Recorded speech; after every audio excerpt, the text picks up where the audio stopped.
wa bihi nasta'in wa ala umurid dunya waddin wassalatu wassalamu ala asyrafil anbiya'i wal mursalin wa ala alihi wa sahbihi ajma'in amma ba'du.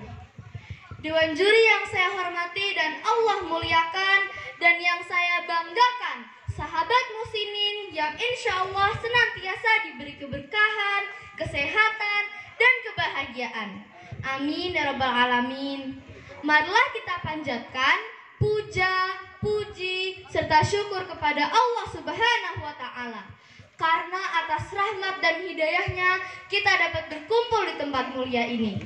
Tak lupa pula sholawat serta salam selalu tercurah untuk junjungan besar kita, suri tauladan kita, Rasulullah Shallallahu Alaihi Wasallam. Dewan juri yang saya hormati, sahabat muslimin yang berbahagia, perkenalkan nama saya Sofia Ametis Hesmuwening dari SDIT Avicenna. Pada kesempatan kali ini, izinkan saja menyampaikan pidato dengan tema dahsyatnya doa. Sahabat muslimin, apakah sudah berdoa hari ini? Kita adalah manusia sebagai makhluk yang lemah. Makanya kita perlu pertolongan dari Allah Subhanahu wa Ta'ala. Bagaimana caranya minta tolong ke Allah? Caranya cuma satu, yaitu dengan berdoa. Seperti firman Allah pada Quran surat Ghafir ayat 60. A'udzu billahi minasyaitonir rajim. Bismillahirrahmanirrahim. Wa qala rabbukum ud'uni astajib lakum. Innal ladzina yastakbaruna an ibadati sayadkhuluna jahannama dakhirin. Shadaqallahul azim. Artinya, dan Tuhanmu berfirman, berdoalah kepadaku, niscaya akan aku perkenankan bagimu. Sesungguhnya orang tidak mau menyembahku akan masuk neraka jahanam dalam keadaan hina dina. Dalam ayat ini Allah memerintahkan kita untuk berdoa. Tapi tidak hanya itu saja loh, Allah juga berjanji akan mengabulkan hambanya yang berdoa.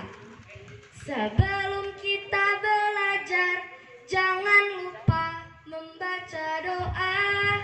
Sebelum kita makan, jangan lupa membaca doa.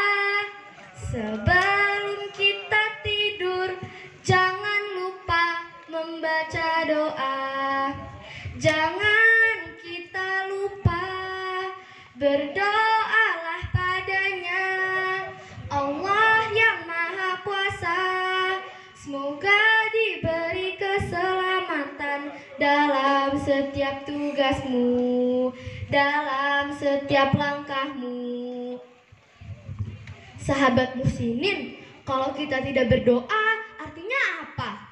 Artinya kita sombong. Karena dalam hadis At-Tirmizi, Rasulullah Shallallahu Alaihi Wasallam bersabda, "Ad-du'a'u mukhul ibadati." Doa itu adalah inti dari ibadah. Artinya doa merupakan media kita untuk meminta pertolongan kepada Allah Subhanahu wa Ta'ala. Dan tidak ada yang mulia bagi Allah selain doa. Lalu apa yang manfaat dari kita berdoa? Yang pertama, jiwa menjadi lebih tenang.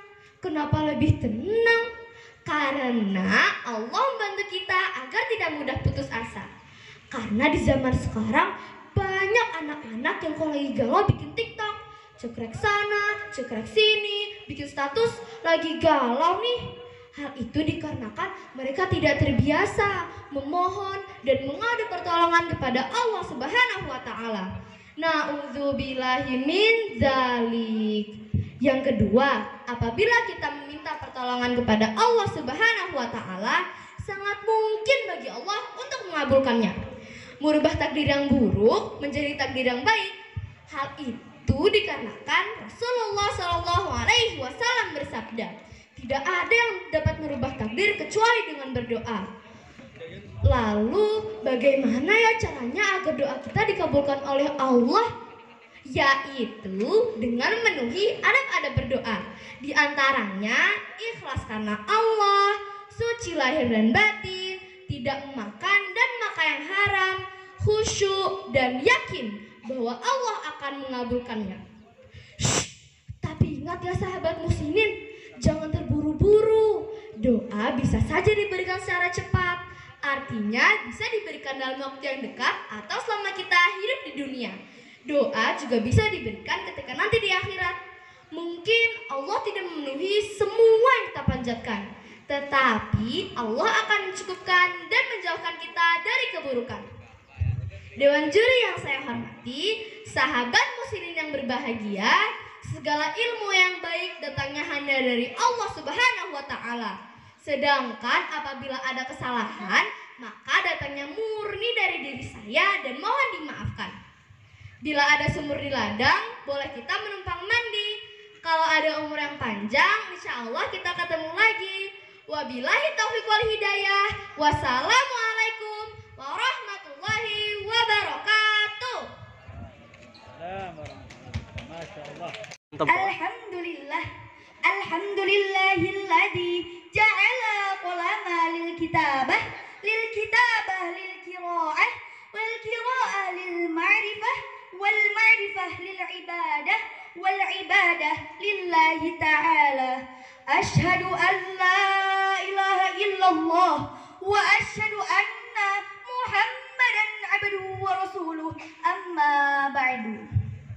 Yang terhormat Dewan Juri yang arif dan bijaksana, panitia lomba yang semangatnya luar biasa, dan teman-teman muhsinin dan sahabat da'i-da'iyah yang wajahnya cerah-cerah, wajahnya sumringah nan indah. Ini pertanda bahwa sahabat da'i-da'iyah adalah orang-orang yang ahli ibadah, ibadah yang istiqomah, semoga menjadi ahlul jannah. Amin ya Allah ya Rabbal alamin. Yang pertama, marilah kita panjatkan puja dan puji syukur atas kehadirat the King of the King, the love of the world, the creator of everything in this universe, Allah Subhanahu wa Ta'ala. Biqaulina alhamdulillah. Salawat beriringkan salam semoga tercurah limpahkan kepada khairul anbiya yang terkenal dalam sistem dakwahnya, mengajak bukan mengejek, merangkul bukan mukul, mengkafahkan Islam bukan mengkafirkan yang sudah Islam, yakni Habibana wa Nabiyana wa Rasulana Muhammad sallallahu alaihi wasallam. Dan tak lupa kepada para sahabatnya, tabi'innya, dan kepada kita selaku umatnya yang insya Allah masih menjalankan sunnah-sunnahnya hingga yaumul akhir. Amin ya Allah ya Rabbal alamin. Berdirinya saya di sini akan menyampaikan tausiah yang bertemakan fenomena pemuda milenial. Sahabat Dai, seperti yang kita ketahui bahwa di zaman sekarang budaya barat telah memasuki bahkan mempengaruhi kehidupan kita, baik melalui internet, televisi, gaya berpakaian dan lain-lain. Jika pengaruh itu memberikan dampak positif bagi kehidupan kita, maka tentu sangat baik. Dan bagaimana jika pengaruh itu memberikan dampak negatif bagi kehidupan kita, maka tentu saja akan merusak kepribadian umat Islam, khususnya pemuda milenial yang akan membentuk akhlakul karimah. Masa muda adalah salah satu nikmat yang telah Allah berikan kepada kita, yang dimana kita sebagai pemuda dianugerahi bentuk fisik yang kuat, mata melihat dengan tepat, tangan dapat mengangkat benda yang berat, kaki masih bisa berlari dengan cepat, wajah tampan atau cantik mengikat. Maka dengan nikmat ini marilah kita senantiasa beribadah kepada Allah yang Maha Hebat. Tapi sayangnya di abad modern ini, di saat seluruh informasi dapat digali dengan praktis, foto di sana, foto di sini dengan gaya narsis. Kalau lagi kumpul dengan teman-teman, subhanallah keren abis. Tapi sadar atau tidak, seiring berjalannya waktu, akhlak dan keilmuan semakin terkikis, sedikit demi sedikit hingga habis. Na'udzubillahi min dzalik. Padahal Allah Subhanahu wa taala telah berfirman dalam Quran surah Al-Baqarah ayat 195 halaman 30 posisi sebelah kiri barisan ke-8 dan ke-7 dari bawah yang berbunyi A'udzu billahi minasy syaithanir rajim wa anfiqu fi sabilillahi wa la tulqu bi aydikum ila talukah wa ahsinu innallaha yuhibbul muhsinin, yang artinya infakkanlah hartamu di jalan Allah dan janganlah kamu sesekali masukkan diri kamu ke dalam kebinasaan dengan tanganmu, dan berbuat baiklah, sungguh Allah menyukai orang-orang yang berbuat baik. Kondisi itu terjadi karena banyak pemuda yang memiliki sifat keburukannya yang tidak sama sekali mencerminkan akhlakul karimah. Teman-teman, ada yang tahu nggak apa itu akhlak? Ada yang tahu nggak? Kayaknya ada yang belum tahu nih. Ya udah, biar aku aja ngejawab ya. Akhlak adalah suatu ukuran harga diri seseorang dalam kehidupannya. Oleh karena itu, marilah kita senantiasa memperbaiki akhlak kita, karena dengan akhlak yang baik akan menunjukkan kepribadian yang baik pula. Sebagaimana Rasulullah SAW bersabda, "Wa an Atha'in 'an ibni Umar qila, ya Rasulullah, ayyul mu'minina afdalu? Qala ahsanuhum khuluqan." Yang artinya diriwayatkan pula dari Atta dari Ibnu Umar, pernah ditanyakan kepada Rasulullah SAW, "Wahai Rasulullah, manakah mukmin yang paling utama?" Rasulullah SAW pun menjawab, mukmin yang paling utama adalah mukmin yang paling baik akhlaknya di antara mereka. Ikhwani fillah rahimakumullah, kita sebagai pemuda milenial harus bisa membentuk generasi muda untuk mempunyai akhlakul karimah. Apa sih akhlakul karimah itu? Yang pertama, husnuzan, hablum minallah wa hablum minan nas. Yang kedua adalah qanaah, yang ketiga adalah ikhlas, yang keempat adalah sabar, yang kelima adalah istiqomah, yang keenam adalah tasamuh, yang ketujuh adalah ikhtiar, dan yang kedelapan adalah berdoa. Sahabat dai-dai yang dihormati oleh Allah Subhanahu wa taala, mudah-mudahan kita semua pemuda milenial bisa menjadi penerus bangsa, karena kitalah penerus masa depan yang akan datang. Sebagaimana Al-Hikmah pernah mengatakan di dalam syairnya, "Wahai para remaja, sungguhnya pada tanganmu lah urusan rakyat dan setiap langkahmu lah kehidupan mereka." Demikian pidato yang telah saya sampaikan. Mohon maaf apabila ada salah kata, karena saya masih dalam pembelajaran. Burung kutilang, burung cendrawasih, cukup sekian dan terima kasih. Undur ma qala wala tandur man qala. Wabillahi taufiq wal hidayah. Wassalamualaikum warahmatullahi wabarakatuh. Dewan juri yang saya hormati, serta sahabat Pildacil yang Aca cintai, puji dan syukur kita panjatkan kehadirat Allah Subhanahu wa taala yang Maha Tinggi, pemilik jiwa manusia yang murni, pemberi cinta yang sejati. Salawat berbingkaikan salam, marilah sama-sama kita sanjungkan kepada the first and the best man Muhammad sallallahu alaihi wasallam, yang telah mayungi kita dari panasnya mentari-mentari jahiliyah hingga kini kita berada dalam keteduhan dan kedamaian di bawah naungan Islam. Sobat Dacil yang dirahmati Allah, pada kesempatan kali ini insya Allah Aca akan bawakan kultum singkat dengan tema adab terhadap orang tua.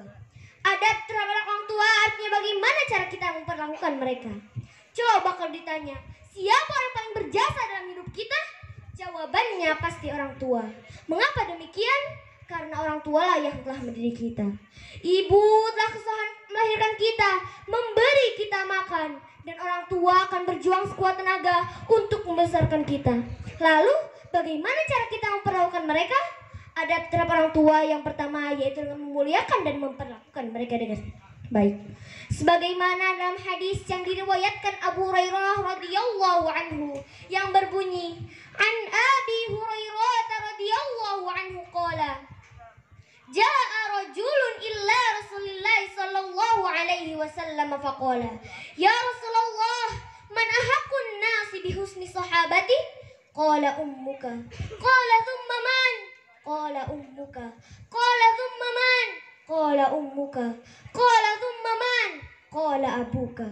Artinya seseorang datang menghadap Rasulullah Shallallahu Alaihi Wasallam dan bertanya, siapakah manusia yang berhak aku pergaul dengan baik?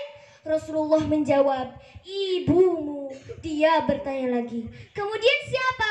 Rasulullah menjawab, ibumu. Dia bertanya lagi, kemudian siapa? Rasulullah menjawab, ibumu. Dia bertanya lagi, kemudian siapa? Rasulullah menjawab, kemudian ayahmu. Masya Allah, sungguh luar biasa sekali hadis ini.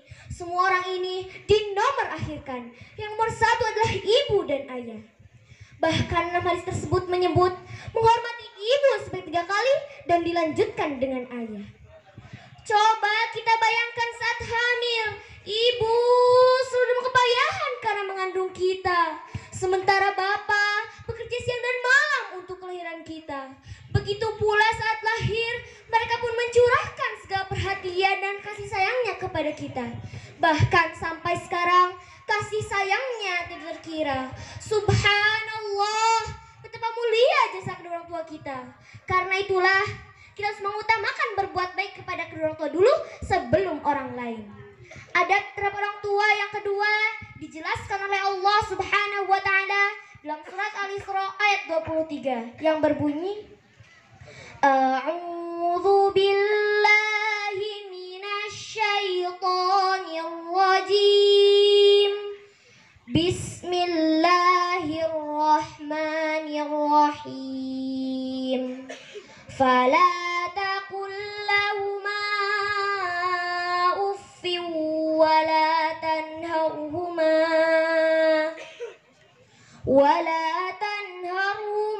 wa qul lahuma qawlan karima. Shadaqallahul azim. Artinya, maka sekali-kali janganlah kau mengatakan kepada keduanya perkataan dan janganlah kau membentak keduanya, dan ucapkanlah kepada mereka dengan ucapan yang mulia. Nah loh, dalam ayat ini dijelaskan berkata saja tidak boleh, apalagi melawan perkataan mereka atau bahkan berkata kasar dan mencela kepada keduanya. Karena itulah, barang siapa yang durhaka kepada orang tua, niscaya Allah akan menurunkan siksa dan neraka balasannya. Sobat Dacil yang dirahmati Allah, coba Aca mau tanya nih, siapa yang mau selamat di dunia akhirat? Selamatan di dunia dan akhirat bisa dapat diperoleh dalam melakukan birrul walidain. Birrul walidain artinya berbuat baik kepada kedua orang tua kita.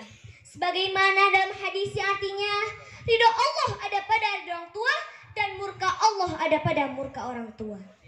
Adab terhadap orang tua yang terakhir yaitu dengan selalu berdoa untuk mereka. Hafalkan doanya. Marilah sama-sama kita mendoakan kedua orang tua kita. Bismillahirrahmanirrahim. Rabbighfirli wa liwalidayya warhamhuma kama rabbayani shaghira. Amin. Nah Sobat Dacil, mari kita di surga Allah dengan cara berbakti kepada ibu dan ayah kita. Dan perlakukanlah mereka dengan baik. Jangan pernah sekali-kali kita menyakiti hati keduanya. Semoga kita menjadi anak yang soleh dan solehah. Amin. Ingat ya Sobat Dacil, pesan Aca ini. Sebelum Aca akhiri, Aca ada pantun nih, dengerin ya. Beli kelapa dicampur madu, oleh-oleh buah rambutan. Anak durhaka gak akan aku, anak berbakti jadi rebutan. Dari Kuningan ke Bekasi. Cukup sekian, terima kasih. Billahi taufiq wal hidayah. Wassalamualaikum warahmatullahi wabarakatuh. Salam.